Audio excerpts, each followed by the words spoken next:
तो हेलो दोस्तों, आज की शुरुआत होती है घर से क्योंकि मैं जाने वाला हूँ खाटू। उससे पहले पहुंचना पड़ेगा मैं रेलवे स्टेशन। फिर हमने पकड़ा ऑटो, फिर हम पहुंच गए रेलवे स्टेशन पर। रेलवे स्टेशन पर पहुंचने के बाद भाई की खुशी तो देखी नहीं जा रही थी। फिर हमने लिया टिकट लेने के बाद फिर पहुंचे हम रेलवे स्टेशन के अंदर। रेलवे स्टेशन के अंदर पहुंचने के बाद हमने एक रील बनाई। रील बनाने के बाद ट्रेन आई तो ट्रेन में देखा बहुत ही ज़्यादा भीड़ थी, तो हमको पूरी रात खड़े होकर आना पड़ा। फिर हम पहुंच गए जयपुर क्योंकि ट्रेन वहाँ तक नहीं थी।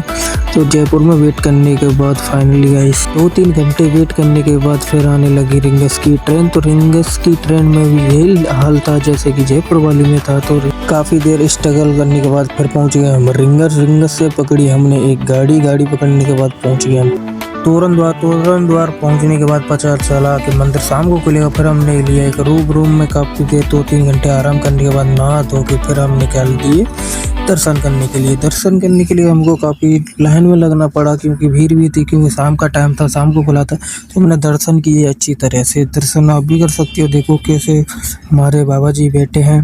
फिर हम निकल आए दर्शन करने के बाद। भाई बोला अब दोबारा करना है, तो फिर हम गए फिर सीढ़ियों के रास्ते के जाने के बाद फिर हमने दर्शन किए। देखो फिर दर्शन करने के बाद हम निकल गए सीधे कुंड की तरफ।